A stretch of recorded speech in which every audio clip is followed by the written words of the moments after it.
Hey guys, what's going on? This is Justin from Extreme Health Radio, and I want to thank you guys for watching this video and being a part of everything we have going on here. Lots of stuff going on at Extreme Health Radio, so thank you for being a part of it, and we really appreciate that.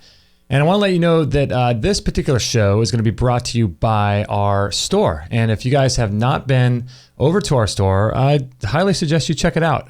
It's how we keep the show free, and it's how we're able to do everything that we have going on here. We have all kinds of really cool stuff, like this Extrema Ceram Core cookware, which is chemical-free, heavy metal-free, toxin-free cookware that Kate and I use all the time. We use that every day.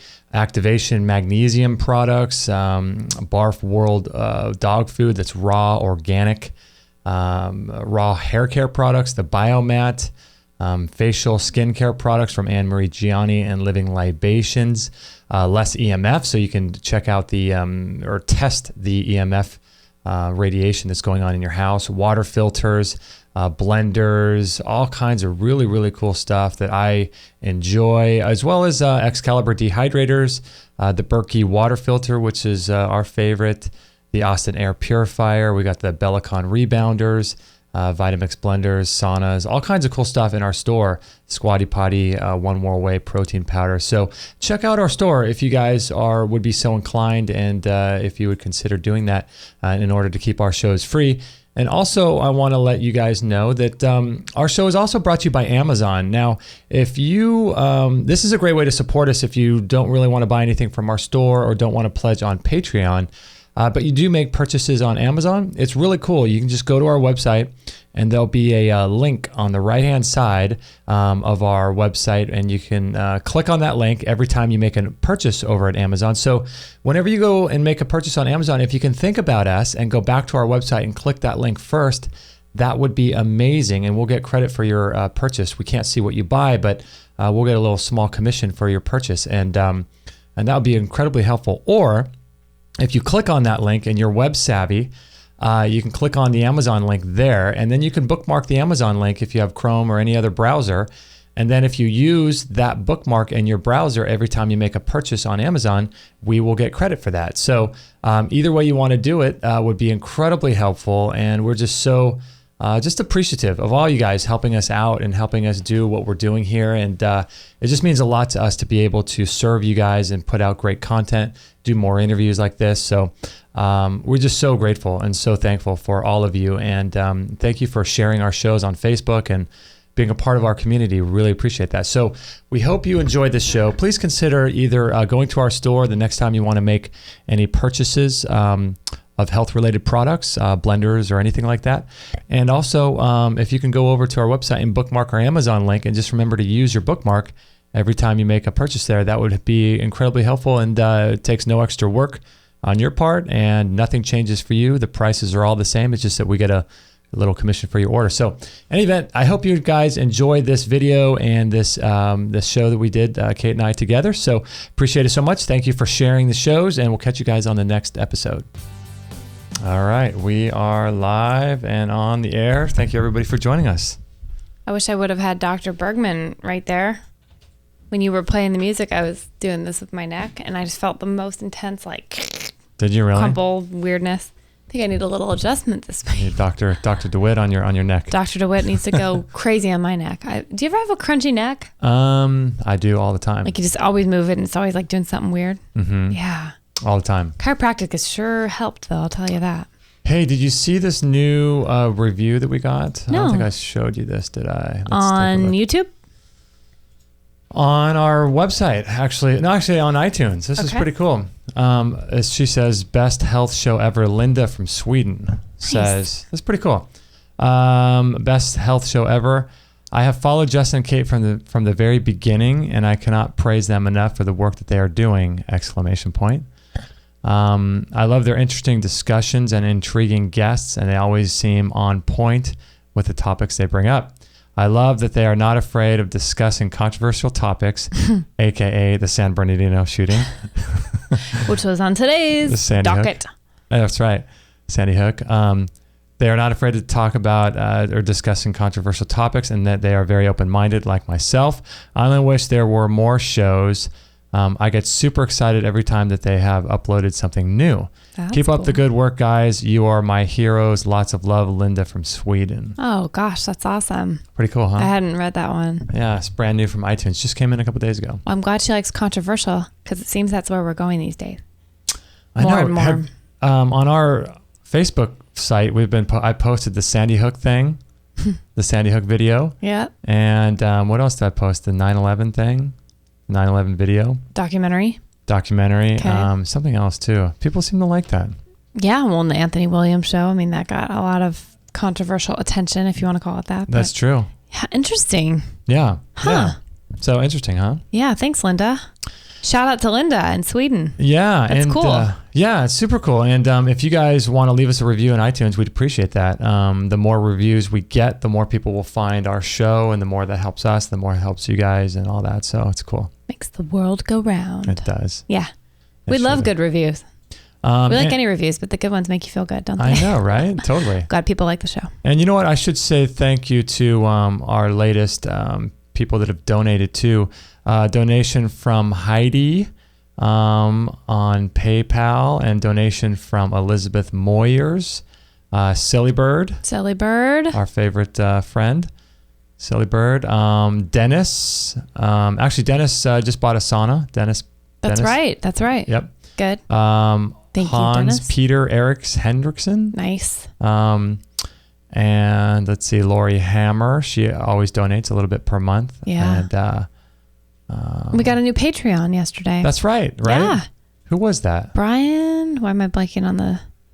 Can you bring him up? Yeah. Is let it me Brian? see. Brian. He had a great name. Yeah. Let me. I just typed P into my browser and it brought up Pandora Star. Oh, we got to talk about the Pandora Star. I know, right? Speaking of. Yeah. Yeah, it was pretty cool. For those that don't know what Pandora Star is, we'll talk about that in just a second. I don't know. Let's see. Patron. Let's see who it was.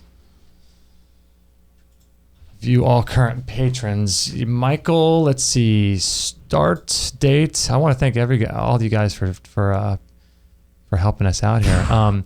David Bland is the newest patron. The second. Yeah, David Bland the second. You saw that? Isn't that a cool name? Yeah. Right? I was driving home last night and my phone made a little ding, and I waited till I waited. I didn't read it while I was driving, but I refreshed it and it came up, and I thought, what a cool name. Anybody with like the second or the third, it's very cool. It always reminds me of Thurston Howell III. I know, right? From Gilligan's Island. You remember? Totally. I thought you were going to be like, who the heck is that? Well, Thurston Howell. No, the professor and Marianne. The professor here on Gilligan's Island. I know it too well. So thank you for your patronage, people. I really appreciate it. David Bland is the newest patron. We really appreciate that a lot. This is episode number 407. Oh gosh, I don't even know. Is it 407? I think it's 407. Okay. Yeah. We have not been able to do as many shows, but it's sort of Christmas time, right? It's Christmas time. It's crazy. I wish it weren't this way, but it is. So we're rolling with it. You love Christmas time. I love Christmas. Don't you like Christmas? I love Christmas. It's fun. It's fun. I know, you had a right? birthday. I did. We had a lot of interesting big things the last week. Mm-hmm. A lot of celebrations, a lot of family stuff, a lot of birthdays. Yesterday I went. You're what? No, I was gonna say I'm the big 4-0. Big 4-0. How do you feel about that? Oh man, I don't know. It doesn't. I don't feel any different, really at all. But yeah, it feels good. Good. I think it's probably different who you are now versus what you would have thought when you were 30, turning 40. Because now it's like you have I think we both have a healthier view of what it means to, as Adam Bergstrom would say, go another revolution around the sun. Revolution around the sun. Just a number. It's just another circling of, well, if the earth is round, that's right. Another circling of that. But I don't know. It's just not as stressful or, I don't know, as depressing as I think it could have been had we not been living life on our terms more these days, you know? Does that make sense? Yeah, you mean more if not affected by it, by a number, like we probably would have been in the past. Yeah. You know? I guess that makes sense. If you're someone who's really depressed or you're living like somebody else's life, if you're doing some job that you hate and you have a life. I think of that movie. What's that movie that you always watch for Christmas? with Nicolas Cage. Oh, The Family Man. Yeah. I love that movie. You love that part, don't you? It's just funny. That's a great movie. Yeah, it's just funny how like, he just tries to convince himself he's married and he has a happy life. And, Yeah. It's the story. It's the remake of It's a Wonderful Life, I think, based off of that. The Jimmy Stewart. Yeah. Really? It's really cool. Oh. But yeah, he basically wakes up. I mean, most people have probably seen this movie. I don't know. I can't speak for the men, but the ladies at Christmas time, it is a lady favorite. That's true. Yeah, he wakes up and he's living basically the life that he's being tested actually by like, I don't know what that guy is, like an angel or a dude, like a spirit that comes back and says like, hey, are you going to learn the lesson of love and choosing better things in your life than selfishness and following money? And so yeah, he wakes up and is like in this life that he's just thrown into, like, what the hell happened? That's so funny. Yeah, it's pretty funny. And then he settles in though. It's a good movie. Yeah. And then tells himself every day that he's okay with this. But then he becomes okay with it. So. But I think a lot of people have like this weird midlife crisis thing. It's I don't know. Do you see people having that nowadays? Like, do you see people with midlife crises? I think so. Do you? Yeah. Yeah. I can think of a handful of people I know that have turned 40 in the last 5 years. Uh-huh. And it seems like something 40 to 45 with a lot of those people, a lot happens where... Is it mostly a guy thing? Oh, I don't think so, no. I think women are panicking because they're either not married or they haven't had kids or they're feeling like they're getting, wrinkles, or I think people kind of freak out a little bit, like, or a lot of it. Mm-hmm.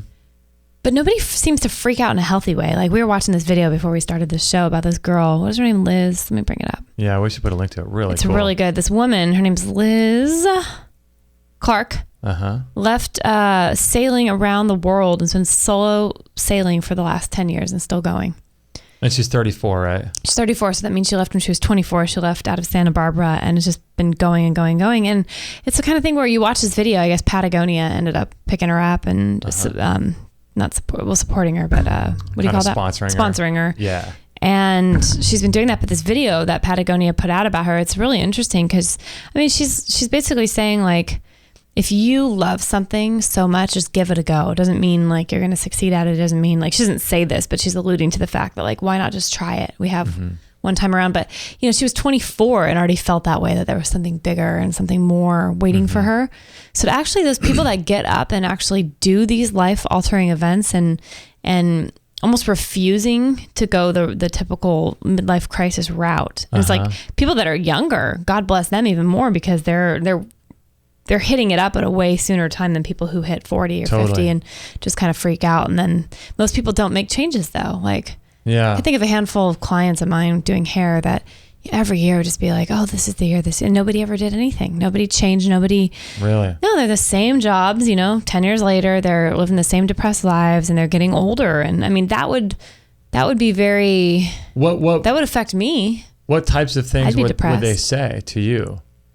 Oh, like every new year, it's everybody. This is going to be the year I stop drinking, or this is going to be the year I'm going to have a kid, or this is going to be the year that I change my job, or really. And those people, I can think of at least 5 that seemed really depressed to me, that just seemingly hated their lives.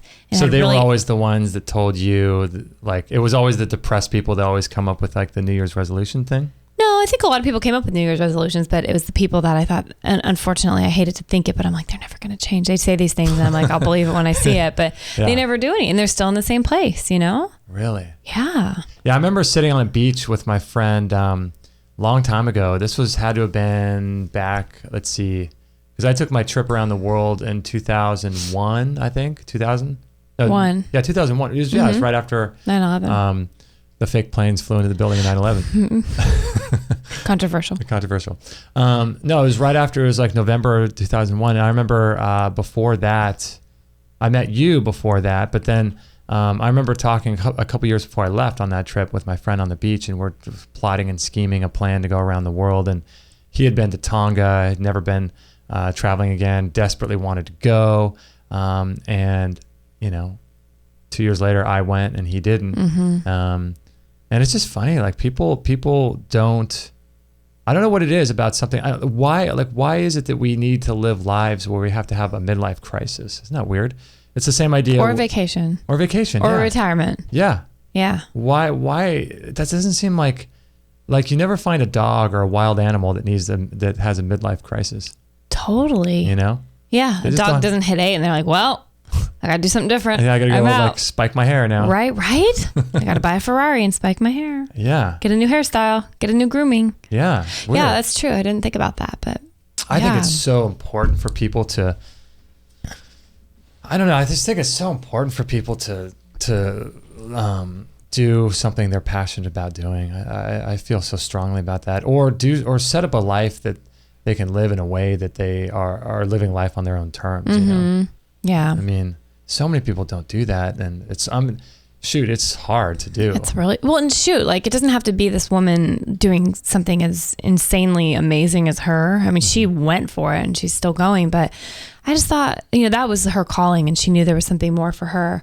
But it starts in little things. Like if you can't up and quit your job and sail around the world for a year or 10 years, go take a baby step towards something though that you love, whether it's I've always wanted to take guitar, and you make that first appointment or session scheduled, or you really want to go travel around the world. Well, you start a fund and you put $100 a month in there. You do something to step toward it, so at least it's like you're like yesterday I went to the most awesome natural hand dyeing natural dye class of like dyeing and staining is so cool, but it was all with organic plant matter, and it was all like within our area, so it was like very typical of Southern California, and you can find all these things often basically nature, and you wouldn't believe what you can create with this stuff. In a few minutes I'll go grab like to show you what you could do, but it's something I've been thinking about for at least 6 months, and I thought, okay, great. When I saw that this class came up at this really awesome place called the Ecology Center, and we'll link to it.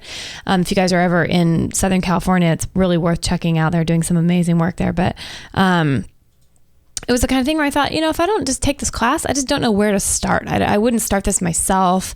I'm kind of overwhelmed by the learning process. I'm just going to just do this. It wasn't that much money. And I surprised a friend of mine for her birthday and took her too, because she'd been wanting to do it even longer than I had. So after I took her and we're in the car driving home yesterday, she's like, this is exactly what I needed, because I wouldn't have, same thing. Like, I don't think I ever would have started this, but this is something that calls out to me, and like a craft, and like, this could become my next art, my next like thing to master. And she does a lot of stuff like this, really creative work and very stuff like creative that. So work.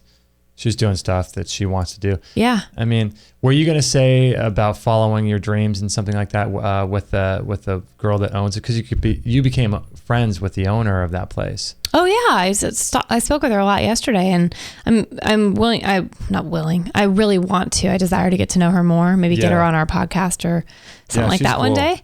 Yeah, but like I don't know her story. I'm dying to know like how she and her husband branched out and made this amazing center happen. If you even look online, you'll just be blown away. Everything from DIY workshop, backyard workshop stuff, from learning how to have a honey beehive and make your own honey, to like they have those long, what is it called, like farm to table dinners, where they'll set it up in this farm and be like this long extended table, and then you buy a ticket, and they do local organic produce, and they have local chefs come in, celebrity chefs, and cook. Do they really? Yeah. No way. Not celebrities, but in our area, like celebrities. It's just really, really neat. Do they have animals? Like, do they have cows and things? They don't have cows. They have chickens. They have chickens? Chickens are a huge part of the whole cycle. So they're allowed to have chickens at that place? Yeah.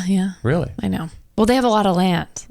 Like in our towns, I think there's like That's right. You have to have like something crazy, like 100 foot. I think it's like 100 foot block between your fence and your neighbors, or from your house and your neighbor's house. I forget how it works, but you can have like 2 chickens per 100 whatever, because we live in this like crowded crazy place where you don't have any land. Yeah, it's crazy. But at a place like the Ecology Center, I mean, they have this giant land. It's so neat.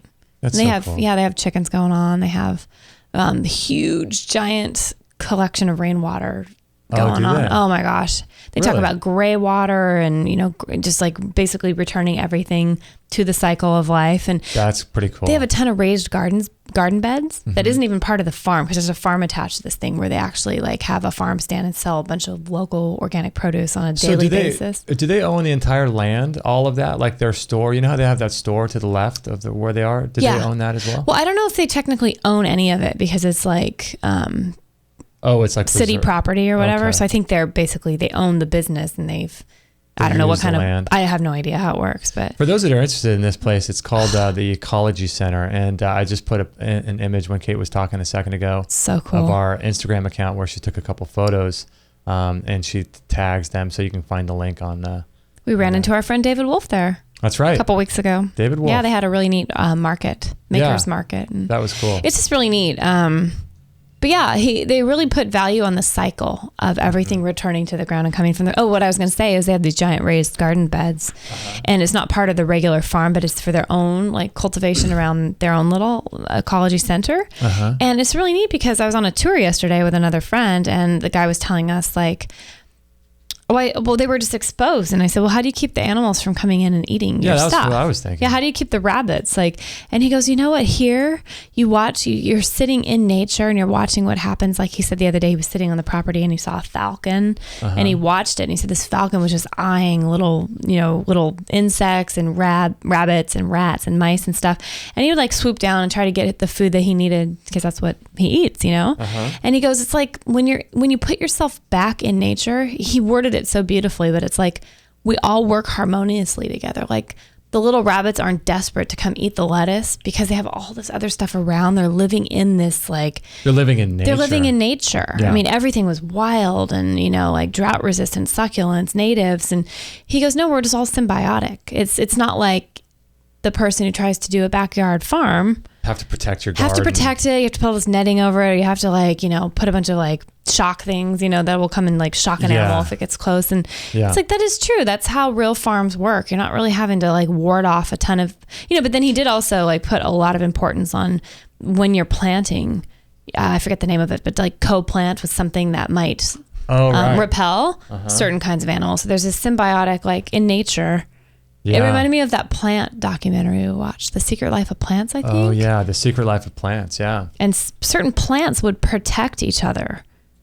There'd be a plant growing here that knew it could get eaten by some sort of a moth, and this other plant, would come up and I'm not going to say this completely how it is, but wrap itself around it or put off some kind of stench to keep that plant okay. Yeah. And in return, the original plant would do something for it. And they had this dance going. It was so beautiful. It's so crazy, isn't it? I mean, how do they know? How do plants know? I mean, I don't understand how that's. I don't know. It's so crazy. There's some sort of communication going on because something is causing that plant to protect the other plant. And right. Plants. Remember in that documentary too, they were talking about how plants will anticipate future danger coming. And there's also been studies where they can sense through the electrical charges and pathways of plants where they actually send out different secretions based on if you're coming close to the plant with a knife or something. I mean, how do they know? What's that's so crazy to me. I don't know how they know that. I don't know, but it makes you, to me, it's so sad. It makes me go back to what the heck is anyone supposed to eat anymore? Because now you can't even eat a plant. Now you can't eat a plant.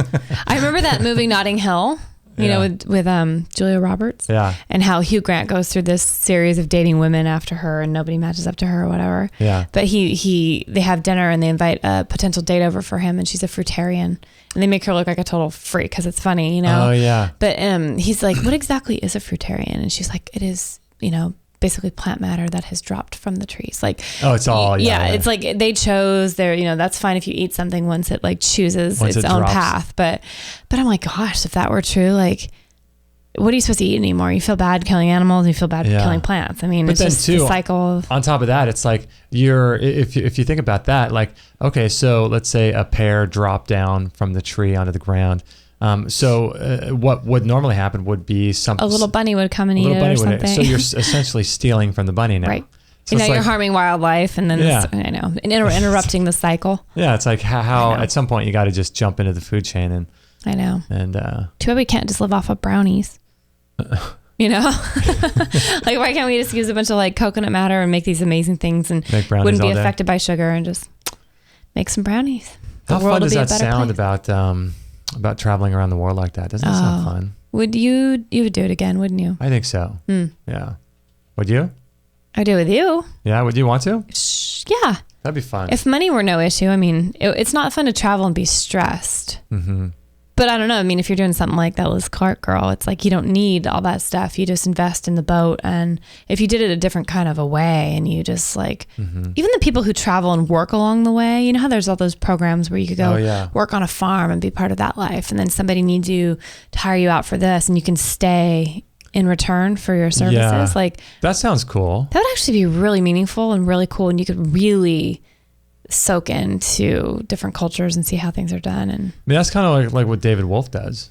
Travels around, gives talks. He's always on the road. Same with Steve Maxwell. I mean, that guy has a backpack. Yeah, he's in, I just saw his Facebook stuff and he's in Costa Rica right now. Of course he is. Is he teaching? That's really neat to have like what David Wolf and Stephen Maxwell do. Like that's their traveling work. It's not like they have to go and find a job. Right. Like that's amazing that exists for other people, but like they know what they're doing and they just go to these places and deliver the message, which is cool. How important do you think it is to, for health to be doing something that you are passionate about doing in terms of work and money? Like percentage wise? Yeah.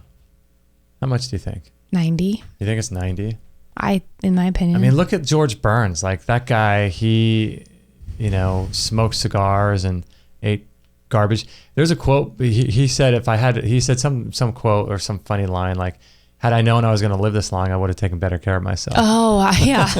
It's like, poor George. But we all got to, I guess, assume that we're going to be living that long. Yeah. And just act as if. Yeah, act as if. But see, there's a guy that smoked and ate garbage his whole life, and look at how long he lived. He was 100 and something, 101 or 102 when he died. Shoot. Just he loved his life. Mm-hmm. He loved it. He probably drank and partied and hung out and ate crap food, and he was just thankful. Like, I think gratitude takes you a long way, no matter what kind of GMO infested, vaccine laden person goes into it. I think that if you're doing all those outside things quote wrong, or you could do them better, but you're in something you love and you wake up every day and you get to create what it is you want to do, or you don't have to sit in that traffic for a 9-to-5 thing working for somebody else. Like, I think that could take you, I think it's 90% important for people. You mean like doing what you love? I think so. Yeah. How much do you think it matters? Oh gosh, I would say probably the same amount. I mean, I think it's huge. I think really high up there. To love what you do is I think the one of the. I would say it's so weird because we talk about extreme health and all this stuff, but it's like most of it doesn't even have anything to do with food. Like gratitude, appreciation, doing what you love. All these things are, I think, more important than any exercise program or diet program. Although diet program and all that's really important, but what good is it going to do if you're just stressed and you hate your job and you want to just quit your job, you can't stand your life, and what good is it going to do to eat healthy food? I know, right? Why bother? Yeah. I mean, it might keep your shell going. It might keep your your earth suit like in better shape, but for what? Then you have to ask yourself, like, for what? Mm-hmm. What am I here for? Yeah. Why keep it? I mean, it's nice to feel good, but why bother in a way? I know, huh? Someone said, go ahead. No, go ahead. Well, I was just thinking the other day when we were at Ron Becker, our friend who owns Newport Float. The Pandora Star. We'll tell you guys about that, but were you going to change directions? I was, but no, I want to hear. Okay. Well, there was a guy who came in after our session, and he was getting an intro. Ron's really cool. If you guys are ever in the area, he'll give you a 4-minute intro to this Pandora Star, which is this basically a white light with a series of patterns of, I don't know what you call it, of light. Oh, just looks like a psychedelic. That? You mean what you see in it, or what it actually is? What it actually does. It's different like rhythms maybe of light, of white light.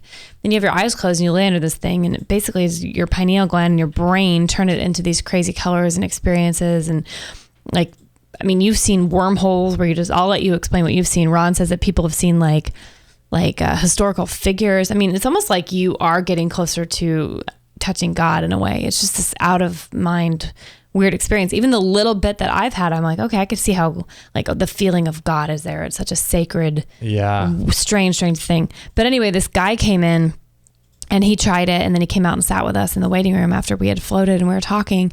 And I thought, this is so cool. He looked like just like a typical businessman on a day off, which was interesting because it was like a Thursday in the early morning. It's like a 9 or something. Or no, 11. It was like 11:30. That's right. That's right. And I thought, what's this guy doing off on a, like, what does he do? How can he be here right now? Yeah. Like, I know why we could be there because we went up and got our chiropractic and we kind of make our Thursday that way. Yeah. But I thought, this is really fascinating. And then he opened his mouth and started talking about, like, we asked him what he thought about the Pandora Star experience. And he's like, well, when I used to meditate more, and he goes into this full, like, you just wouldn't peg him as like a meditator or even interested in any of this stuff the way he looked. But the minute he opened his mouth, I thought, this is really cool. And I thought, this guy has set himself up somehow in a way where he can be here at 11 in the morning or 11:30, taking care of himself, doing a 90-minute float and experimenting around with things that were good for his soul and his spirituality. Oh, totally.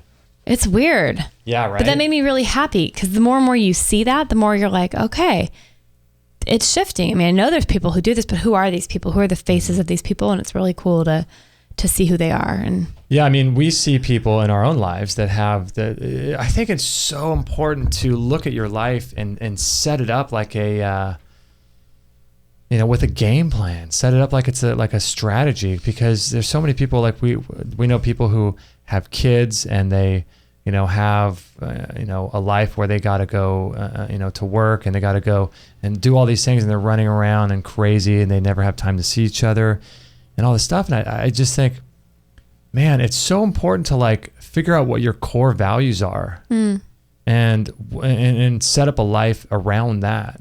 Like some people, their core values are to travel. Okay, so how can I set up a life where I can get paid and still go traveling? Yeah. Like this girl here. I mean, she's picked up by Patagonia, and she obviously reached out to them or vice versa, but she's somehow earning a living off of doing that.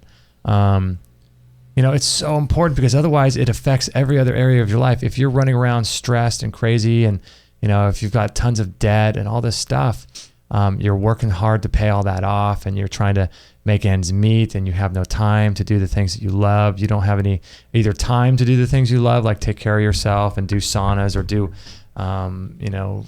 enemas or massages or whatever it is you want to do to take care of yourself. You don't have time to do that, or you don't have the money to do those things too. Right. So it's like, man, I think we need to get really creative in today's world to create a life and to be like an architect. Yeah. And set your life up with a strategy so that you can do the things that mean the most to you, Yeah. I mean, look at all the people that you've done hair for, and it's like they have, I mean, they're the epitome of not doing this. Yeah. Because you start out early in life and you're like, oh, I'll go buy a car. Then you're in debt to the car. Then you're working for that. And then it just becomes this whole cascade thing. Right. Yeah. It's hard, I was talking with my brother. He's in town from Texas for the holiday season. And we were driving up somewhere the other day together. And he was talking about like how he met this interesting man at a Walmart in Texas who was like, supposedly he calls himself some kind of prophet, but he was really fascinating and interesting. Kind of reminds me of like the alchemist kind of thing. Or curious what the guy looked like. I know, I am too. I think my brother said he looked a little like all crazy. Yeah. And my brother thought he was nuts at first, but they started talking. It was really, really fascinating. And, but he was talking about like, he asked my brother if he was in school. My brother's like, yeah, I am. And he basically said to my brother, like, oh, that's just a waste of time. Like, bummer, but what are you studying? And then my brother said, he's into mechanical engineering and all this stuff. And it's kind of a childhood dream that he's reverted back to as he tried other things. I mean, he was in bands and went around the world. Oh, you mean your brother? My brother, and played instruments and toured and all this stuff, and then came back and went back to like when he was 3 and 4, he was really interested in the mechanics of things and roller coasters and the way things work and how they're put together. And so he went back to study that. And this guy, I think the prophet guy heard him out, he was thinking, okay. And he agreed, like we do. There's some times when it's worth getting into debt for, like, as much as we think typical school can just be a joke or a waste of time or money, there's certain things, if you're a really, really streamlined person and you know what you want, exactly, I think that's the most admirable thing ever, to go after it. Yeah. And it doesn't matter if you take out a student loan. I mean, these things matter, but if you get to the end goal and you love what you got out of it and you're able to like propel yourself into a new career and something that you're here to do, totally, then you'll be able to pay that off. And that's the only kind of thing, though, I think that wouldn't be depressing, is when you come out on the other side and you're like, okay, I'm stuck with $200,000 of loans, but I love my job. Like, I can pay that off over 10 years. Who cares? As long as you love going to work every day. I don't know. Like, that to me would be worth it. You mean, so as long as you, so even though you took out debt, and you're going to work to pay it back, but at least you love going to your job. Yeah. That's worth it to me. Yeah. Like, so not all things that we talk about are like, not all school is evil or a joke or waste of money, or there needs to be surgeons, right? There needs to be bridge builders. Bridge builders and mechanics, and these kind of people, they need to go to school for that stuff. Right. So I'm not bagging on, like, I think a lot of the times on the show we kind of bag on school, but we're talking about like the traditional, you go to school and they just regurgitate facts and history one way to you. That's what frustrates me. Or the kind of people that go to college and they have no idea what they are trying to do, and they're just like, oh, I'll just go and major in communications and have no idea what I'm doing. In that case, I mean, I think most people, change majors and they don't know what they're doing. They don't know they have any direction in their life. And I think that those are the kind of people that I say, school is just a waste of time. Oh, totally. But for someone like your brother who's doing exactly what he wants to do and is going towards an end goal, right? I think that's really cool. I do too. I admire it. Yeah. But yeah, I don't know why I got off on that tangent, but no, I think it's I just think people should orchestrate their lives and do what they have to do to make a life for themselves. We have one chance to live here, unless you're reincarnation. But whatever the case, but this is one life. It's us now. This is who we are for now, and this is our chance. Yeah, and this existence right now is all we got. Right. And the idea of doing anything that you despise doing, or doing anything that you that causes you stress on your physical body or stress in your life.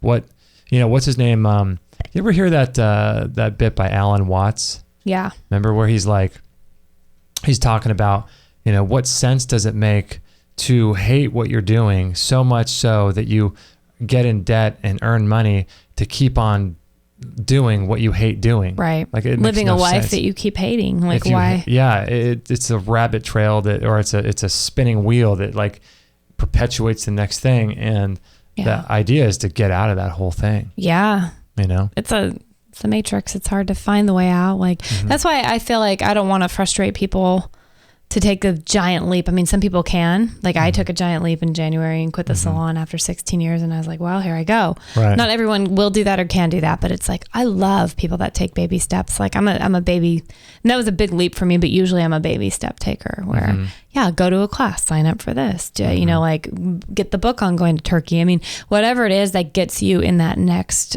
space in your head of thinking that this is what I want to be my reality. Let's create a plan to get there. Yeah, that's all. I mean, that doesn't take something so dramatic, because not a lot of people are going to do drama and big steps, but it just encourages me when people, just start out, take the first step. I agree. What it's all about. There's some guy, kind of changing subjects a little bit, but some guy on our YouTube channel was saying, you remember that show we did with Dr. Lawrence Wilson? The hair test guy. Yeah, Nikki Moses. Yep. He wrote a comment and he said something like, this guy's a quack. How could he talk about anything? He doesn't have any hair. I never heard that comment. And it just got me thinking about the idea that that people have of people's physical appearance, right, and their purported expertise and knowledge in health. And I just thought it was so interesting, because I was thinking, during that time, how much is it true that you need to have someone living the life that they talk about? Like this happens with pastors all the time. They're talking about the sacredness of marriage and how girls and boys shouldn't even kiss before they're, the what is it called? The promise ring or whatever they got, or what's all that? Like some promise thing. Yeah. Or they're, while they're doing that, and they're out having affairs and stuff. Yeah. Or the 300-pound naturopath that you go to, and you're surprised that, wow, they can't get their own weight under control. It looks like. I mean, I don't know. I'm not one to judge, but from what I see. I love the 300-pound naturopath. Well, that's a true story. But yeah. But But would you feel comfortable going to a 300-pound naturopath? Well, I eventually left a situation like that. I don't know if the person was 300 pounds, but she was pushing 290. She was pretty big. Don't you think she was pretty big? She was big. But I thought, gosh, like she can barely get out of her chair and like wobble over to the next room. Mm-hmm. But man, she really helped me. So I'm like, who am I to say? Like, was she the first lady that you went to that got you on the fast and all that? Okay. Got me on a major like liver cleanse and stuff. And man, that was the first situation in which I felt a ton better. So I mean, she knew her stuff. But I mean, unfortunately though, we do judge people on, I don't know if that's fair to say about Dr. Lawrence though. It's like, I know, right? Who knows? I mean, people might claim they know what causes things like hair loss and stuff. And it could be a mineral deficiency. It could be like genetics. It could be, but like all those things, who knows? I mean, I don't know. I don't know what causes hair to fall out, but he has hair on his body. Other places you can take armpit hair, you can take leg hair, you can test any kind of hair. And the side of his head, right? Yeah. I mean, it doesn't mean he's not a healthy person or he's not. I have more of a problem. Like that stuff doesn't bother me as much as the person who's, it's like going to a barber who was bald. Who cares? As long as he can cut hair great and he knows what he's doing. I know, right? I'm not going to judge him that he doesn't have any hair. Right. But I get where people are coming more from like, I'm going to go to a personal trainer, but they're like 500 pounds. Like that doesn't make it much sense. They might know their thing, but it just seems different. But what is it about us? Like there's a personal trainer in our gym who's he's probably skinnier than I am. I don't know. There's something about human nature that causes us to like expect a certain level of, living the life that you talk about. Right.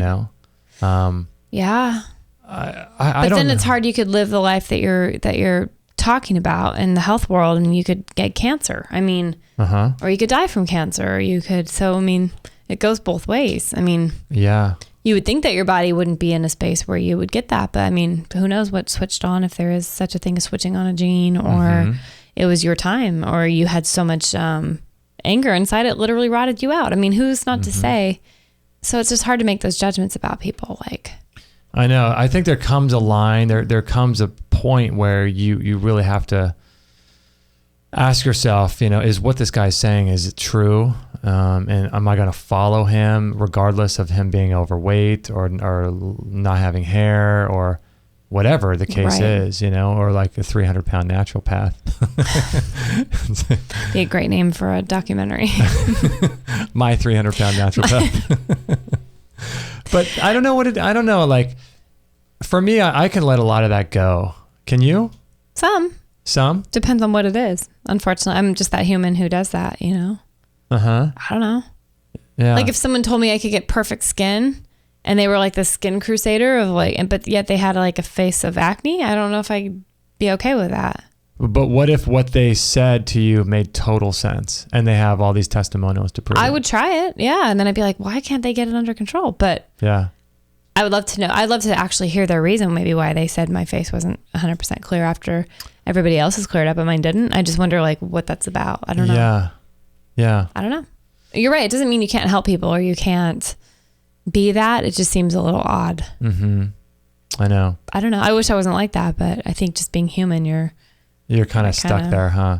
Yeah.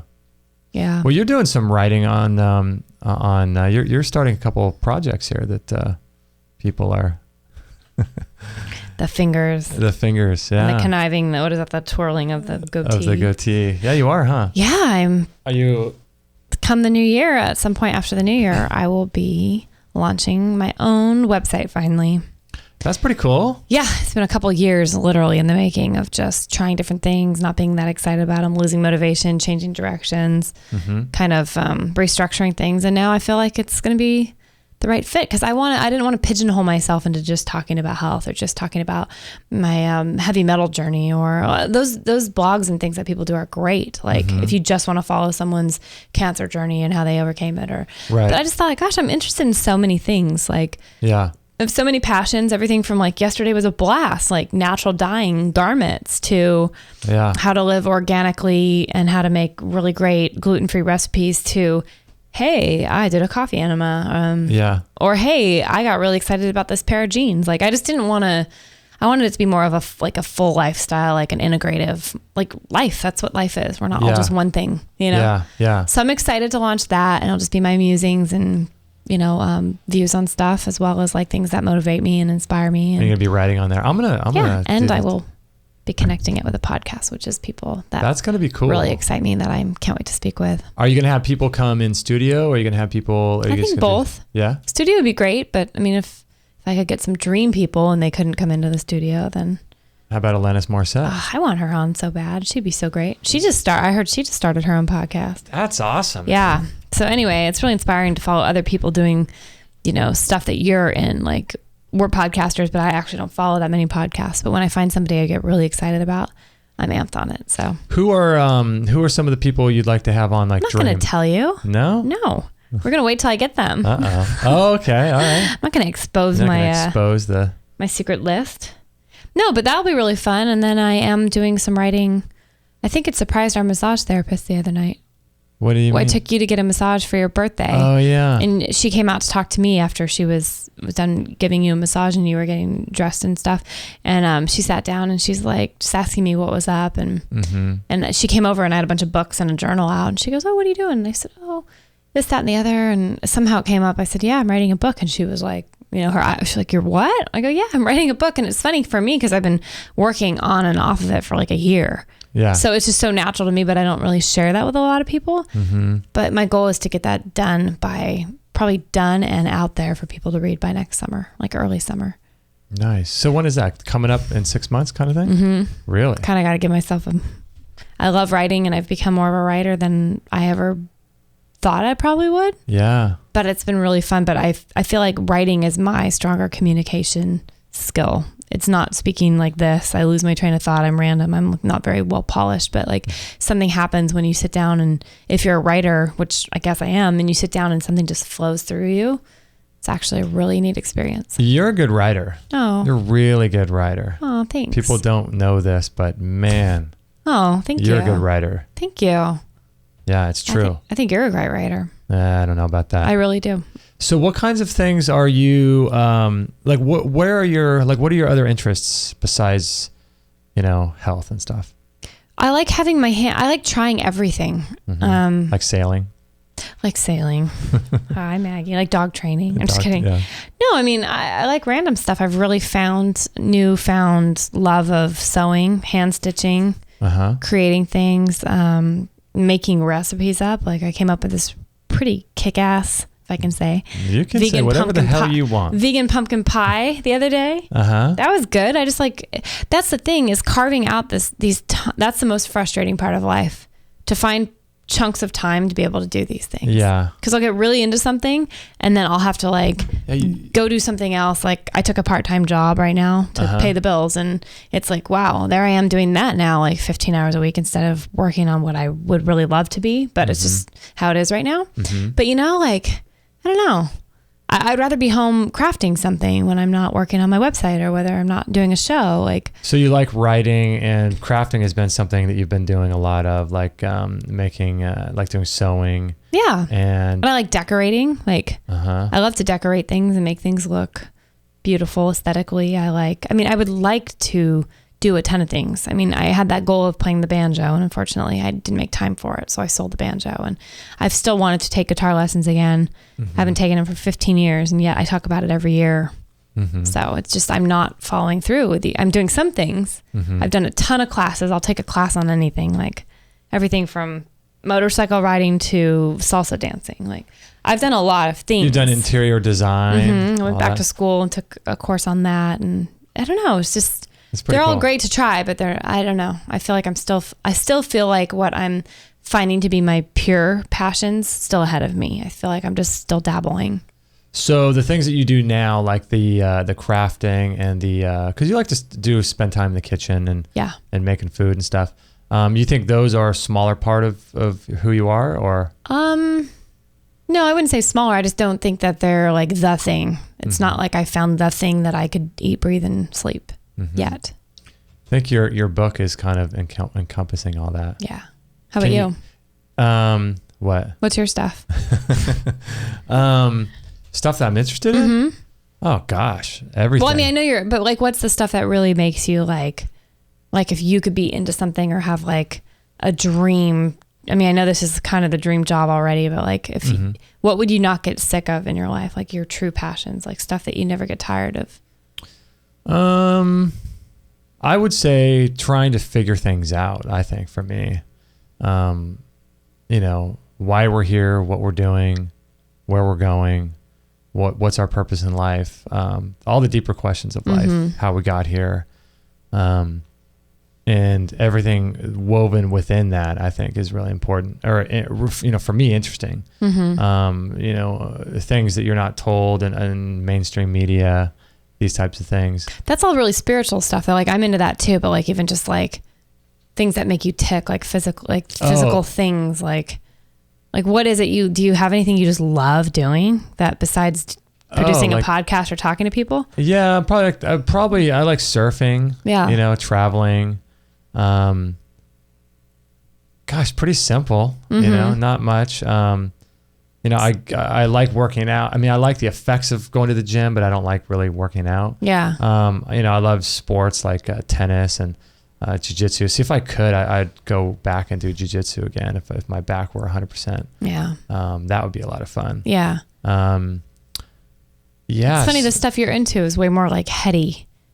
Like these days, who you are now, it's just like all in here. Like you like all this world, and it's like you don't have a lot of extra outside stimulation things. Yeah. And I really need both, or I just go crazy. Like if I can't make something with my hands, I'm like, wow. Yeah. It makes me nervous. Yeah. Like I got to get some energy out in that way. But it's funny how we're all wired so different, you know? Yeah, I think that's why I go to the gym and, you know, I dispel energy that way. Right. You know, so... Yeah, I don't know. I think it's important for people to do things outside of their work. You know, people get so caught up in their life and their work, and they have no time to have any fun. You know. I know. But you seem to do pretty good with that. I'm having fun. You run around, but you have a lot of fun. Yeah, I know. I do run around, but I'll be a little happier when this season can kind of slow down a little, and I can focus on maybe a couple things when I know what they are that I really want to pour into. Are you able to talk about your book or no? No, I don't want to. Okay. Thanks. Not yet. You want to keep that a secret? Yeah. Well, not even so much a secret. It's just more sacred. It's mine right now. Yeah. It belongs to me, and I don't want to even like taint it. Yeah. So yeah. There was a cool quote on our Instagram the other day that I'm not sure if I shared this. This was kind of goes along the same lines of what we're talking about. Let's see here. It was from LaShonda. Did we share this on one of our old shows? I don't know. Or one of our old podcasts. It says, if you know me based on who I was a year ago, you don't know me at all. My growth game is strong. Allow me to reintroduce myself. That's so great. That was pretty cool, huh? That is so great. Yeah, I thought that was really cool. If you know me how's it go again? It goes, if you know me based on who I was a year ago, you don't know me at all. That's amazing. My growth game is strong. Allow me to reintroduce myself. That's pretty sweet. That's pretty cool. Isn't that true though? I mean, it's funny when people say like, oh, I've known this person forever. It's like, have you known them forever? Right. Or did you know them then and you still think because of that, you're still connected? Like people... I mean, you're not really friends. That's what's so weird about Facebook to me. Like, you don't really know probably 90% of the people on Facebook. Either their acquaintances or the people that you used to know. Uh-huh. But it's weird. It's a weird concept to say, I know that person. Right. Well, you knew them. At some point. Right. But to say, I know them, that's that's assuming a lot. It's assuming a lot. We were talking about this the other day. I remember driving back from the health food store. We're talking about Facebook and how it's so Facebook, it almost like I'm so glad I'm not on there anymore. All I can say is that I'm so glad I'm not on there anymore in terms of just our personal account. Yeah. Because it creates an environment where gosh, I don't even know how the right way to say it. It creates an environment where like, I think we're talking about the example of like, if you went to a holiday party, and let's say you have this, you believe in abortion, right? You think abortion should be legal, but then everybody at the holiday party thinks that abortion should be illegal, you know? And if you were to go to that holiday party in person, you would be amicable, you'd be kind and nice, and you'd be, everything would be fine. Agreeable. But you would never go to that holiday party knowing that those people don't believe that abortion's true. Mm-hmm. You'd never go there and just be like, say your opinion and just shout it out, Yeah, right. But that's kind of how Facebook is. It creates this immediate division, and it's I don't know what it is. It's bizarre to me. And it's like, I don't want to go on there and hear everyone's opinions about the election or their views on whatever. It just becomes overwhelming to me. Yeah, I know. It gives everyone a political or what they think is superior platform to everyone else's opinion. And yet, like you said in that car ride, like you wouldn't go up and say that to that person's face or snarkily comment like that in real life. Most people wouldn't do that. So it's frustrating. You're hiding behind a fake world, or version of yourself that's not even you. Yeah. I just think that it's causing us as a species, as a culture, to interact with the lowest levels of ourselves. And I think it's weird too. Like when I was doing hair, you'd have clients come in that were of the same religion. They were like Christians, and you talk about church, you talk about this, you talk about that throughout the years. Right. And they just assume that you believe exactly what they believe, like on all those major hot button issues like abortion or gay marriage. Or they assume, right? Yeah, they just assume. So it's like they start talking at you like we're in agreement about this. Right. Or even if you're a Democrat. I mean, it was just standard. Like you couldn't be a Democrat. No, it was just assumed that you were a Republican, and the election times would come around. I'm like, why in the world do these people even open their mouths? Like, it's so uncomfortable. I know. But they always said in the business, there's things that you don't bring in. You don't talk politics or religion, like family gatherings and, hairstyling business. You just don't go there. And I always used to think, why not go there? These people but I'm like, why would you create that shell of weirdness? Like just this really weird cocoon of bizarre, like, stress and strife in your head about it, and you're like, why are they assuming this? Like, no, it's weird, right? It was weird, but they'd say it so much so I guess there are people on Facebook that would say it in person as well as, but not usually. But that goes back to that quote, yeah, because they feel like to they reintroduce know you. myself. Yeah. Most people don't grow though. Most people don't change their thoughts. But it's funny that they think they know you. It could be 1 or 2 haircuts or appointments in, and because you had a common ground saying you had the same sort of religious belief, they assume they knew you. Like that's even weirder. I know, isn't that weird? It's not like somebody you knew in high school and you were really good friends with, and then 10 years went by and then you still say you know each other. Like you had known that person, but to say based off of a comment, like I go to church here. Oh, I know who you are. I know what you're about. Like all of a sudden, that's ridiculousness. Like you don't know anything about what I believe or who I am. I know, it's so bizarre. It's strange. So weird, and I don't like. I don't know. It's. I think a lot of people or most people don't grow. They don't learn new things. They don't expose themselves to new information, even if it's information that is. Oh, go ahead. No, sorry. No, it's just like. Even if it's information that challenges your, point of view, like expose yourself to it. Well, I was going to say, who was that guy that you credit your kind of first awakening with? Like he was a Christian or even he was a pastor or something, and said that you could also believe something contradictory to. Who was that? That was Greg Koukl. Greg Koukl. And he was a Christian. He's still around. He's still with us. Still in the land of the living. No, but he I forget it was Stand to Reason is his website. Okay. But at the time I was very, very, very dogmatic and hardcore Christian, what do you call that? Non-denominational, Calvary Chapel kind of thing. And he was a sort of a philosopher. And I remember driving home one day from school, and he said, I used to listen to all his tapes and stuff. And tapes, I love it. Because that's what we had growing up. Yeah, cassette tapes. Cassette tapes. Right. I still have a tape player in my car, by the way. Do you? A 2005 4Runner has a that's weird. A cassette player. Anyway. Bizarre. Very. But yeah, he said that that you could still be a Christian and believe in abortion. Believe that abortion's okay. Or you could still be a Christian and not believe in hell. And I just thought, what in the world? Did you think he was crazy, or were you intrigued? Well, he's so smart and so polished and so well spoken. Then the way he backed it up was like, there's all these instances of people in the Bible that were going to spend, eternity in paradise that didn't believe any of these things, didn't even know about these things, didn't know what abortion was, didn't believe in hell, all these types of things. And it just made so much sense that like, oh my gosh, you could actually be a Christian and not and believe contrary to, you can be a Democrat and be a Christian. Oh, now you're getting in deep water. But it's true. I mean, I'm totally joking about that, but like that's how we grew up. Right. Thinking everyone was exactly, Maggie's going for it. Are you in this heated conversation right now? Everyone is exactly the same. Everyone is exactly the same. Like, right. Well, you're right. Who in the Bible said that was like a prerequisite to get into heaven or to be saved or? Right. It's You're not right. even They didn't in even there. have those issues. I mean, there might have been those issues, but they weren't things that like defined you as you're good enough or not. Or I know.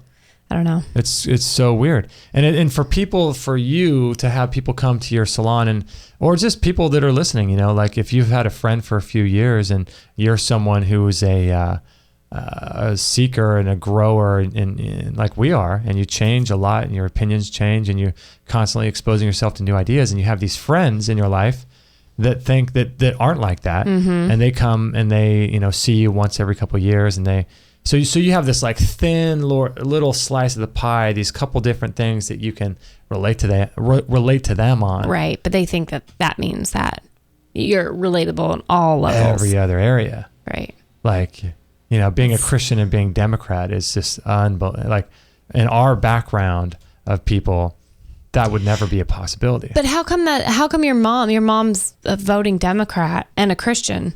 So how come she never like got browbeaten by anybody, or like how come she thought she never beat herself up for that either, or thought that she couldn't be?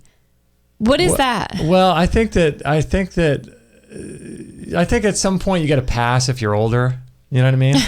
Like, you know, Yeah. it's kind of like if you're the matriarch or the patriarch of the family and you're the first generation that's still there, so you have all these generations below you, I think you get somewhat of a pass. It's still funny though, because my parents, that's something that they would whisper about. Like if they knew that your mom was a Democrat, they'd be like, wow, I can't believe that Justin's mom like really voted for Obama, or like, yeah, I mean, that would really be a big deal to them. Yeah. Well, I don't know.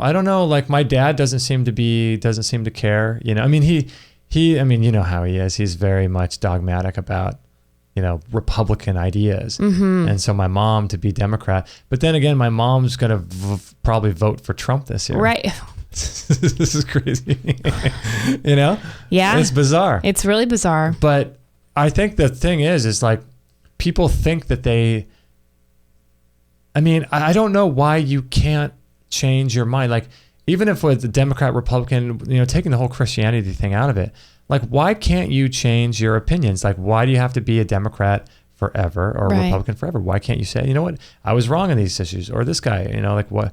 People love labels. And then if Yeah. you step outside of your label, people will get scared because they've just agreed to agree with you. And then you change it up on them. It's like the rug got pulled out from under their feet. Yeah. It scares the heck out of people. People just feel really threatened by that. So your parents would talk to themselves about my mom voting? I don't think they know, but they would if they knew. They'd be like, that doesn't, like, well, she voted for Obama. I'm sure they would have a really hard time like processing that, thinking, how is she, like, why are we not all united in this? Or Yeah. yeah, when we were in the car the other day talking about all this too, I mean, it's really sad. It takes so much honesty and deep work to like, there's so many issues on a daily basis. You're like, why am I like this? Why did I grow up like this? It's just something that was passed down to me that I wasn't even aware of. Like, what do you mean issues on a daily basis? well, I found myself being a little judgmental for the first time in a long time of somebody. I was at a beauty supply getting some supplies for my sister for Christmas, you know? And I came out and this lady inside was so nice. And I was talking to her about this product that my sister was looking for and blah, blah, blah. Lady was super uber nice, super helpful. All the stuff, great. And then she, you know, walked away, and then I went to somebody else and paid and walked outside, and I saw her off to the side, you know, sitting there smoking her cigarette. And I thought immediately, I'm like, oh, bummer, she's smoking. Like, and it wasn't, oh, bummer, she's smoking for her health. It was like, wow, she must be less of a person than I thought she was. Like, how sad for her. It almost like she must be a bad person. Somewhere deep down, she's a bad person for smoking. And I thought, whoa, where did that come from? This is in all honesty. And I thought, wow, why have I grown up thinking that smokers are bad people? And it's because of all the comments hearing my parents say throughout the years. Right. You know, our next door neighbor smoked like a chimney and he was outside. Herb? No, on the other side. On the other side, yeah. And he'd be out there smoking and my mom would be like, oh, you know, what's his name's out there smoking again. It was always these very disparaging, very judgmental comments. And it wasn't like we were all out in the backyard having to smell the smoke, because that is annoying. Like if it's wafting over your fence and you want to be out for a family barbecue and you're not smokers, that's annoying. Right. But it was more like it was this, they didn't mean to, but it put this world of judgment on people who smoked. So in my brain, I've always had a judgment of people who smoke. They're lesser people or they're bad. And then I'm thinking, why does that make someone a bad person to smoke? Like, it makes someone an addicted person, but aren't we all addicted to something? We're all addicted to something, why are we making these judgments? And then when I found out that your mom was a smoker for years and years, you would never, you didn't know her then. I know, I would have hated her. No, I'm just kidding. But I thought, gosh, like your mom's the farthest thing from a bad person. Or why do we think these things in people's past are unforgivable, or that still colors her as like a smoker, you know, like bad things are associated with people who do things like that. That is ridiculous. So why can't you be a Christian and smoke? Tons of them, you know, we went to a church for a while where there was a big recovery church. And after, there'd just be people out there smoking. And the church was glad they were there. Yeah. Most of the church was glad they were there because there were people who were looking to better their spiritual lives and their physical lives and make things better. Right. So who cares if someone's out there smoking? Sure, it's not great for their health, but like that makes you any less of a person. Like, I know, right? So that's the kind of daily basis stuff where I'm like, where in the world did that come from? If you don't check yourself. And you start carrying all these judgments. And you don't even realize you're still doing them. Yeah. I know plenty of people who still smoke, and I don't have a problem with them because I know them as people. But this other lady, I was like, why was I thinking, oh, she was so nice. Oh, but she's smoking. It's not a but. I know, it's right? Not she's so nice, but she's smoking. It's like, that was a really nice lady. Oh, look, she's over there having a smoke break. Like, if you can turn it around in your head, it doesn't lessen someone's value on the planet. Like, well, I remember it's crazy. David Wolf talking about using the word and instead of but. Oh. So you say, oh, she's such a nice lady and she's smoking. And she's smoking. Because that's all that is. Because the and bridges the two diametrically opposed points of view or opinions about something. It makes them one. Right. But if you say, oh, look, she was she's a great person, but she's smoking. It creates a division. That cancels out the fact that she was a great person. It's like division to connection. Yeah. Cross out the division and then just like reconnect. Yeah. Because it's the same thing too with language, with people cussing. Yeah. You know? Oh, right. It's like, well, and that's another example. You know, we grew up thinking people who said bad words are bad people. Mm-hmm. That isn't how Jesus would want you to talk. It isn't how just a word. It's just a word. Yeah. I don't know. Yeah. It's a wild journey. You really have to be willing to do the work. Yeah. And unravel the judgments of yourself in these situations, because it's not comfortable to realize that you are sitting from a judgment seat of people. Like that's no one wants to admit that. Do you, when you does it help you when you look at someone and you make that judgment?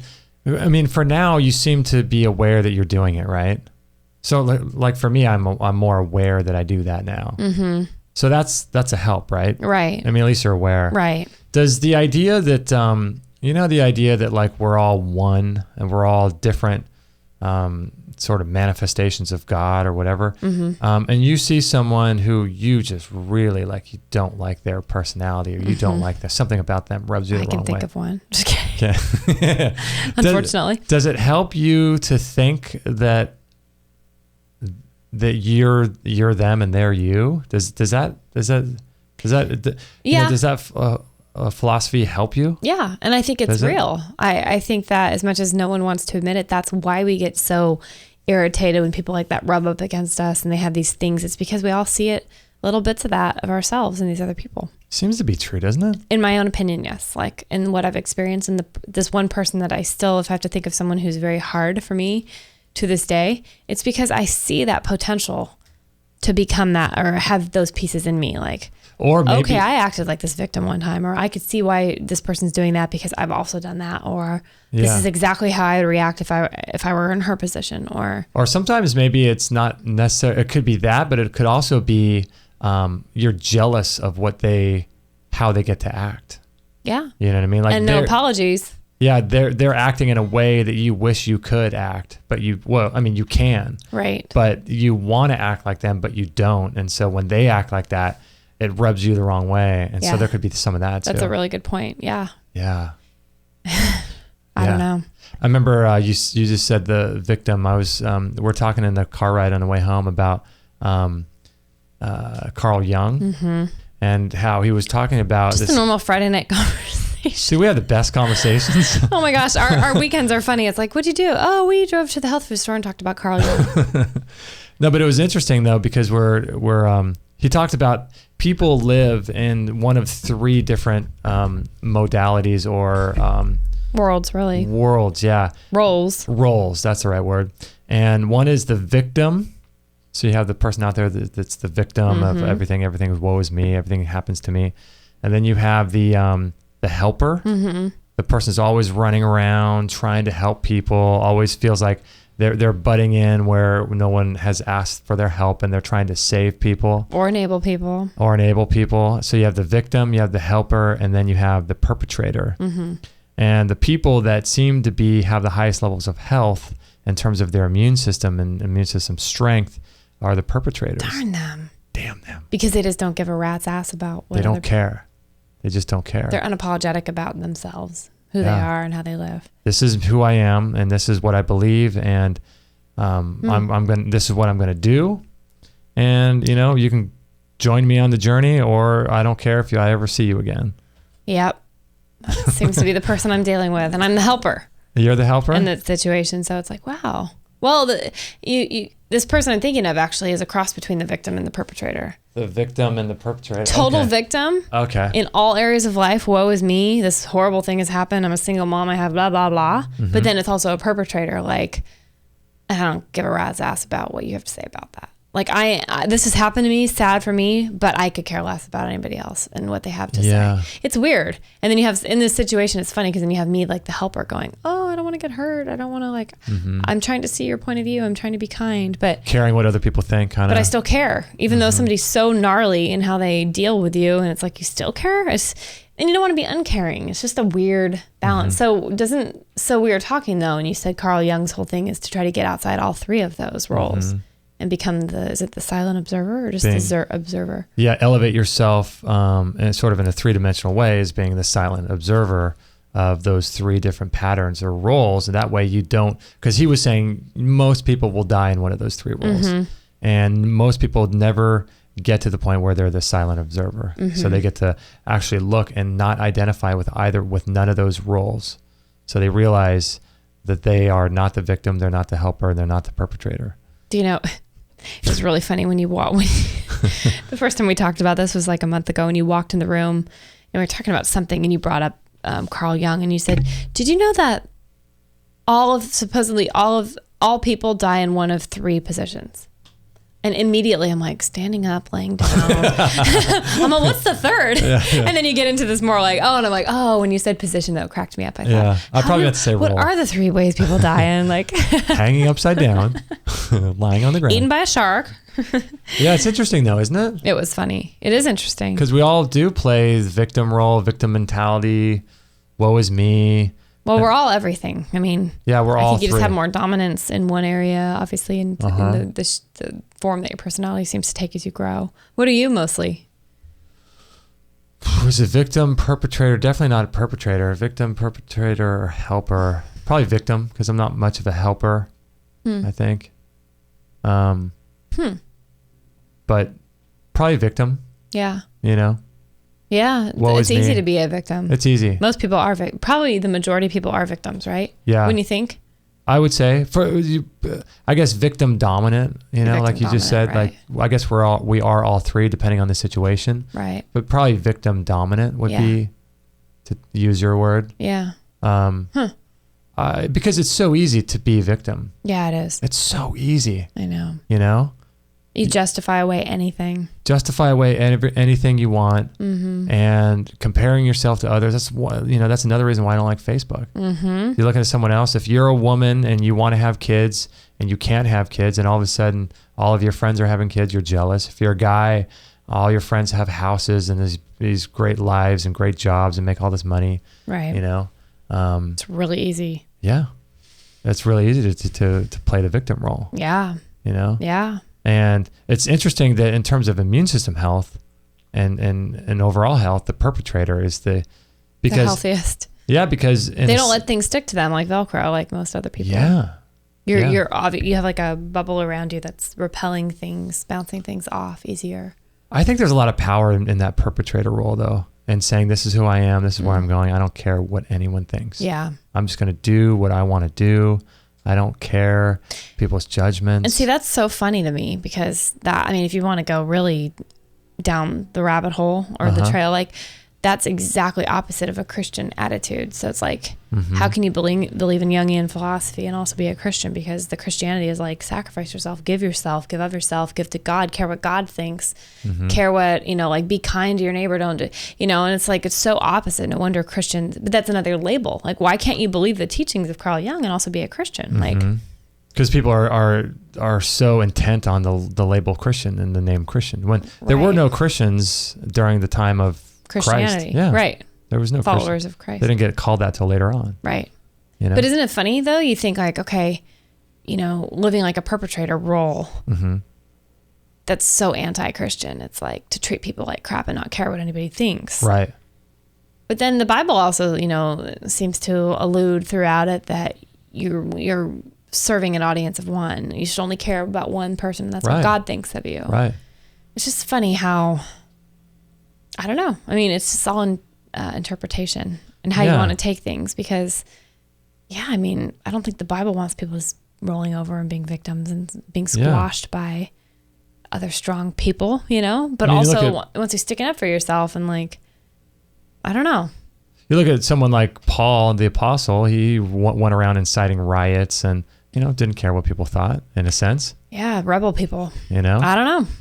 It's all, we're never going to get to any answers, but it's all very interesting to kind of mill over. Yeah. Is that a word? Mull over. Mill is like where they make oats. Yeah. It's, because what he was saying about the immune system is like you want a perpetrator in terms of an immune system. I bet. To fight and attack and kill. Yeah. And that's kind of the perpetrator idea. Yeah. But I'll take my immune system perpetrator, please. I know, right? Yeah. The side of perpetrator. Side of perpetrator. Do we have anything else to get to? I wanted to tell people about the articles that I've been writing. Yeah. You've been writing up a storm. Yeah. What's up with your newfound love for writing? Well, I've been inspired by my dad and you and my dad's doing some writing. He's a former writer for the Anaheim Angels back in the day. And he's doing some writing. So anyway, cool. I wrote an article about how to boost your immune system, and it's wildly popular. 341 likes already. Yeah, and 544 people have shared it. Shoot, which is really cool. I put a lot of work into it, though. Yeah, I know you did. It's a lot of words. Yeah, it's a lot of words. Wow. But I get into all the different ways. Like I put a little quote in here.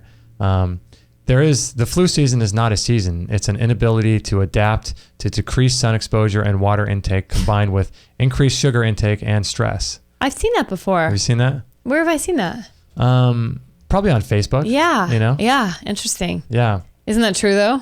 So true. I know. But everyone's like, oh my gosh, this thing's going around. It's viral. You're going to get it. Everyone's going to get it. Yeah. Right. Yeah. Interesting. Yeah. So it's pretty cool. I'm really, really interested in doing some writing. And so check this out. In the article, 400,000 people die each year in the United States from going to a hospital. 400,000? Over 400. It's like 440,000 people die from just going into a hospital. And our current medical paradigm, and people think that, we've got the best healthcare ever. We're 37th best in the world. Who's the best? Oh gosh, let me click on the link. I supported everything with all these studies and stuff. France. Yeah, crazy, huh? Wow. But yeah, it's crazy. And France. Check this out. 100,000 people die every year from taking prescription medications properly. I've heard that. So they go home and they take the medications just like their doctor told them. And it kills. The same dose, exactly as prescribed. 100,000 people a year, just in the U.S. How crazy is that? I don't even know.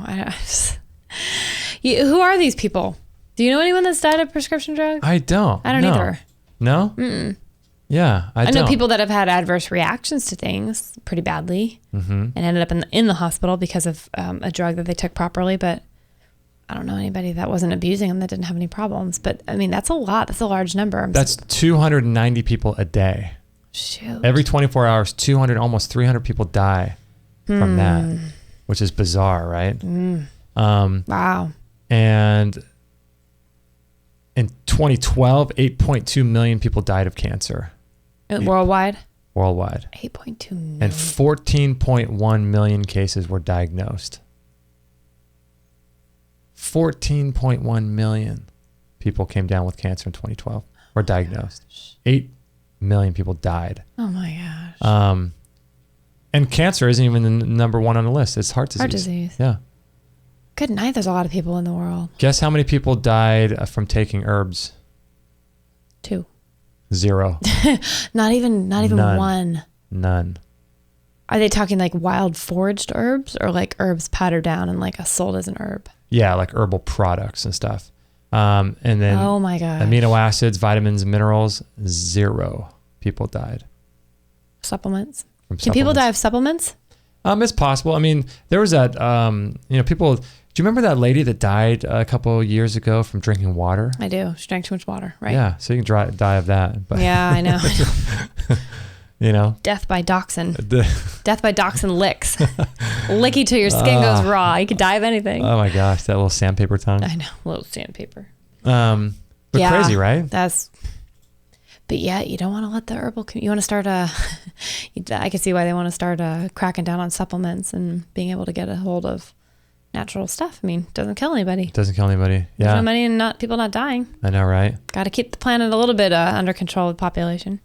That's right. Ooh, now you're getting into spooky stuff here, Kate. Now you're getting into spooky stuff. Dog vaccine. Dog vaccines. A couple people. They were pushing that. That was the other thing they were pushing. On the news? Yeah. On news? Some news. Some person's news? Yeah. Not my news. Opinion?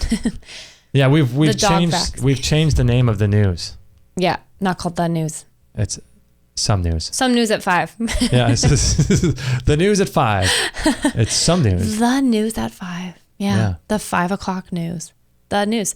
Wow, that's very so authoritative. Crazy. Isn't it right? Isn't it? Yeah. I mean, I was watching the news. I know, but that's how we all are. I know. I was watching some news on TV at the gym, and it's so funny because they just put in, I think, 4 new. Have you been in there and seen the TVs? I have not. So they installed 4 huge big TVs at the gym, and they all have different stuff going. And when I was in there yesterday, all this stuff was on there. And I'm just watching it going, oh my goodness, what are they? This is just bizarre. Like this disempowering language, fear. Now the newest big thing is tuberculosis. Oh, cool. People are dying of tuberculosis, or allegedly. Mm-hmm. I don't believe any of it. But yeah, they were pushing the dog vaccine. And you told me about the dog vaccine first.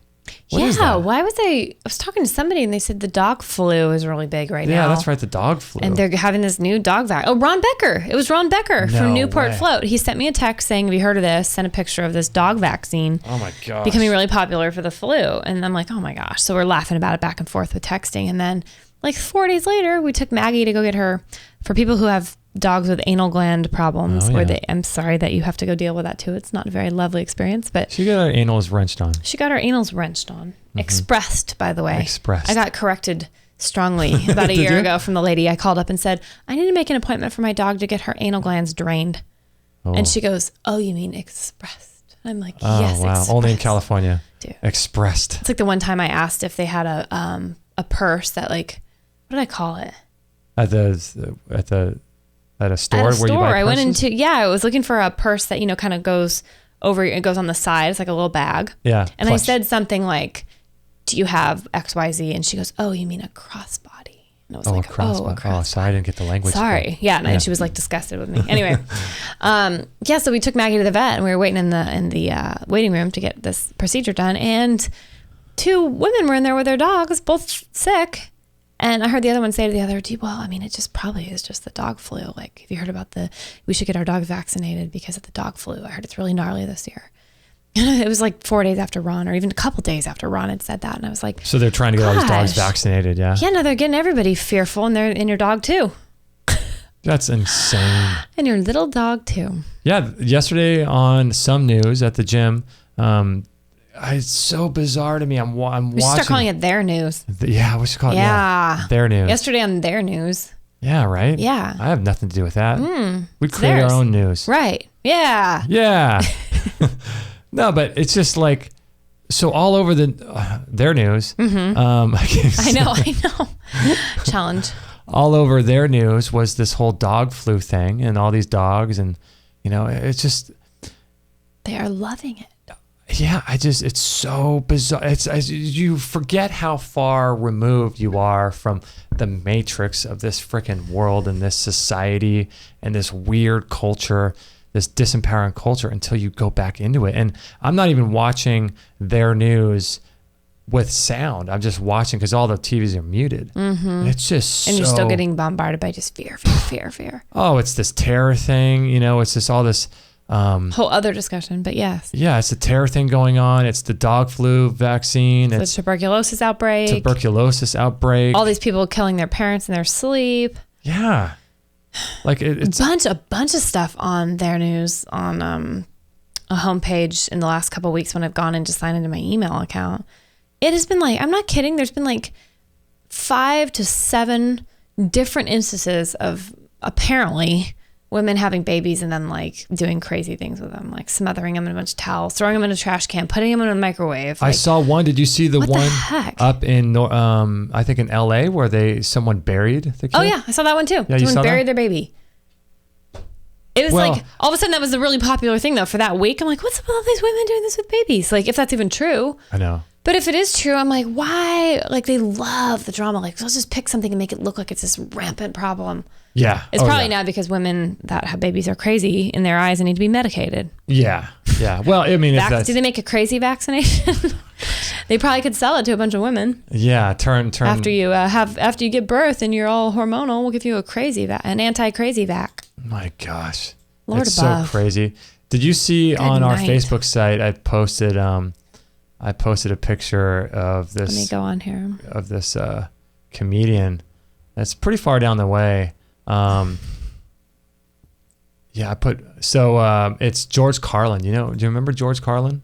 I brought up a different photo of a guy with a really long beard. Oh, have you seen that video? No, but he's not the comedian, right? No. Who is this guy? He's talking about stress? It's really good. Oh, awesome. Is he like a Jewish rabbi or something? Yeah, he's like some sort of Jewish rabbi, and he talks about like how he gives this really great analogy of stress and what is it?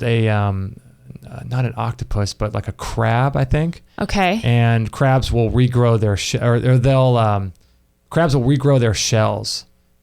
Starfish regrow too. Like their arms. Okay. And so what they'll do is they'll start becoming uncomfortable because they're growing. Okay. And so the shell can't expand. Okay. And so how do they get a new shell? Well, they ditch their shell and grow a new one. And they go into like under a rock and they hide, and so they're safe, and they grow a new shell. And so he was talking about the process for growth starts with stress and being uncomfortable. Yeah. Yeah. And so it was really good. Yeah. So you use it to propel you into this next life or next phase. You should watch it. I'm going to watch that. Yeah. Sorry, I didn't mean to get off on the subject. It's on our Facebook thing, but I posted a thing on Facebook. George Carlin, he says, he says, I have certain rules I live by. My first rule, I don't believe anything the government tells me. Nice. Yeah, it's pretty funny, huh? That is awesome. Yeah. Ain't that the truth? I know, right? Well, to me, it's my truth from what I know. But yeah, I was thinking in the gym that like I wanted to get a news clip and of their news. Of their news. Good one. See, always got it. But I want to get a news clip. This is what I should do, and I wanted to break down, like talk over. Oh, I thought you just wanted to have a breakdown. You know what? I'm mental just breakdown. lose it. Yeah. No, but I wanted to have a break down the colors, the tone, the subtle nuances, the graphics, how fast the different graphics display on the screen, the order of the stories, right, and which newscaster tells which story.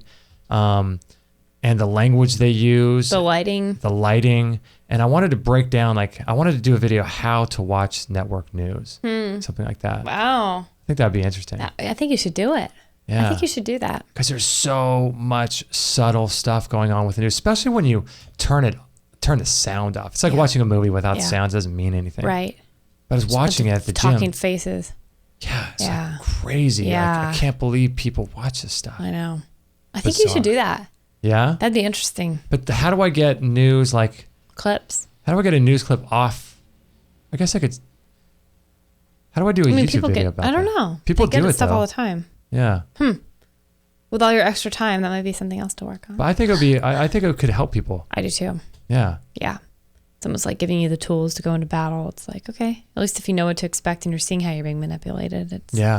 Because we know that to be true. Everyone, you might not be able to read as a kid, but when you see the Coke symbol, it's Coca-Cola. Everybody knows it's for Coca-Cola. Like a little kid in a different country would be like, oh, I know what that is. Yeah, they know exactly. It's so powerful. Symbols, logos, the way they do the news. It's just it's very intentional. It's not just haphazardly. And that's not even counting whether or not how one of our guests, Don Croft. I don't think you were on the show, but he was talking about. I wasn't on that one.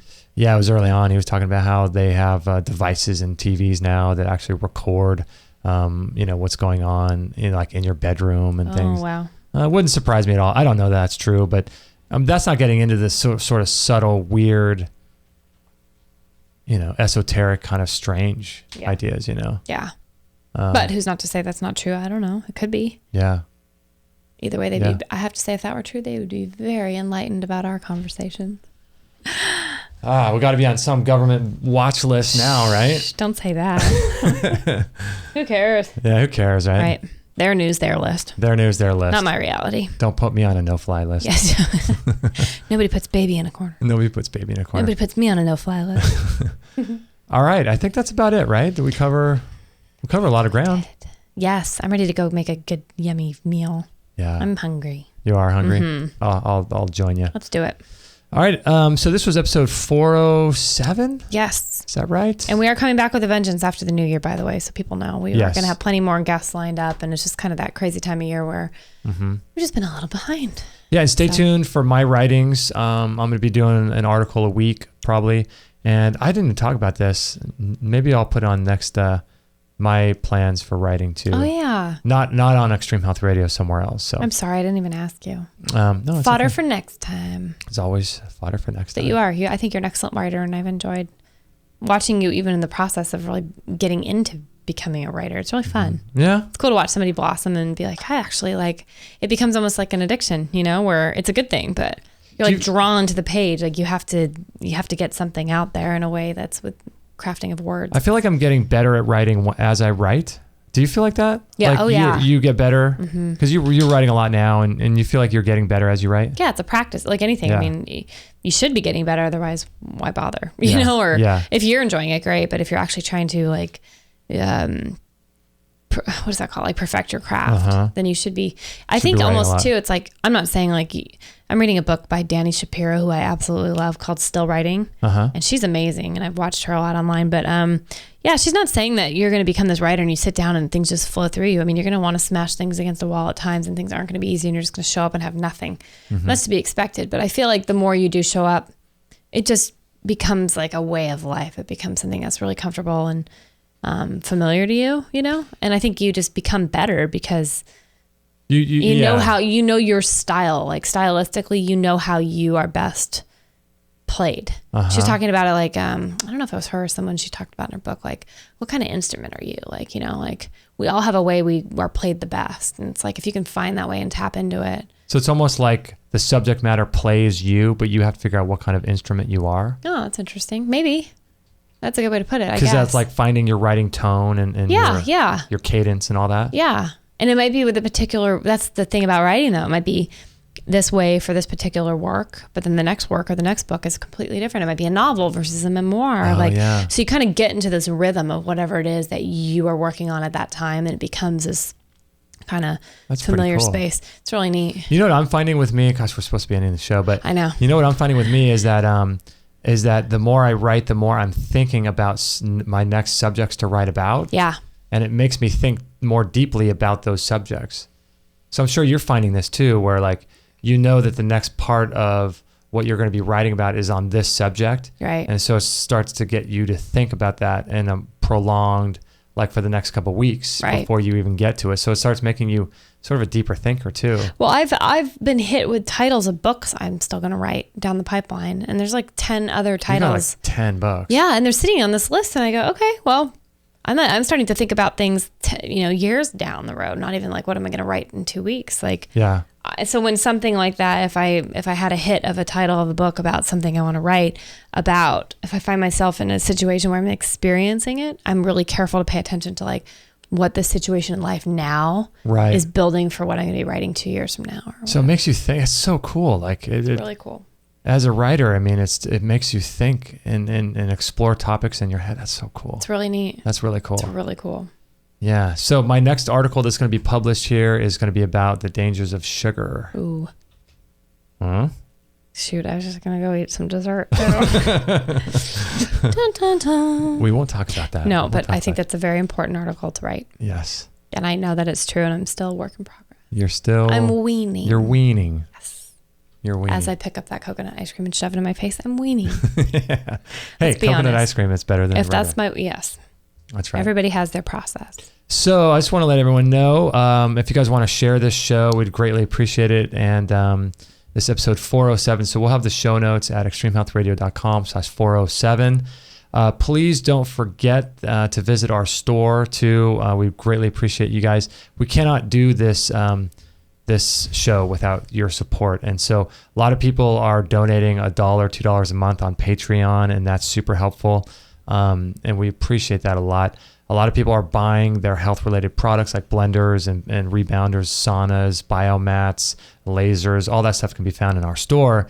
But one of the biggest ways that you can help us, it would be really helpful, is to bookmark our Amazon link. And so helpful. Yeah. Then you never have to think about it. Just use a bookmark. If you're going to buy something anyway, it's like really killer that it keeps our studio going and our work going. So yeah. So, if you go onto our website and click on the Amazon link that's on the right-hand side, and then you go in your browser and you bookmark that link, and maybe put Extreme Health Radio, Amazon or something, and you bookmark the link, and then you use that bookmark every time you make a purchase in the future.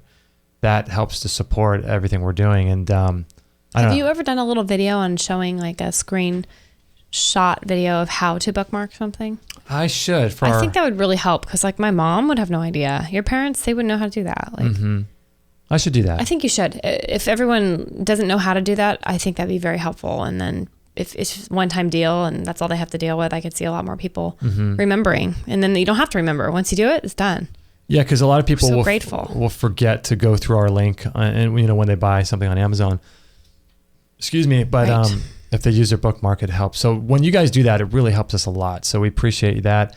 And then if you're unable to support financially or anything, just share our stuff if you could on Facebook. If you think that it's good, you like what we're doing and want to support us, share our articles, share our shows with your friends. And that would be a really great way to help us.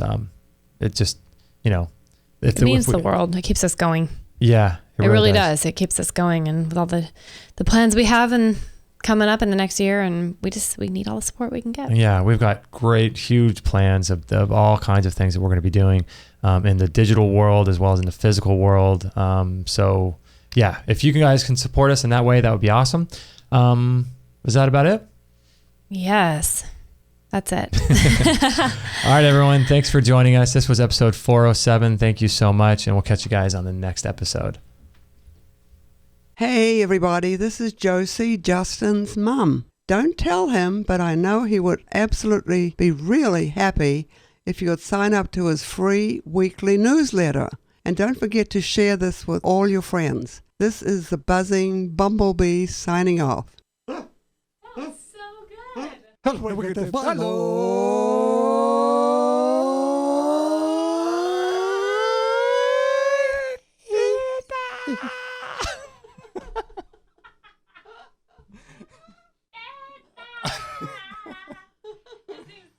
Oh my gosh.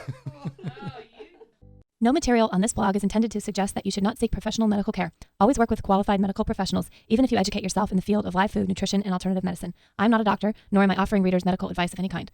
None of the information offered here should be interpreted as a diagnosis of any disease, nor an attempt to treat or prevent any disease or condition. While information in this blog is discussed in the context of numerous conditions, it can be dangerous to take action based on any information in this blog or to start any health program without first consulting a health professional. The content found here is for informational purposes only and is in no way intended as medical advice, as a substitute for medical counseling, or as a treatment/cure for any disease or health condition, and nor should it be continued as such. Always work with a qualified healthcare professional before making any changes to your diet, prescription drug use, lifestyle, or exercise activities. This information is provided as is, and the reader/viewer assumes all risks from the use, non-use, or misuse of this information.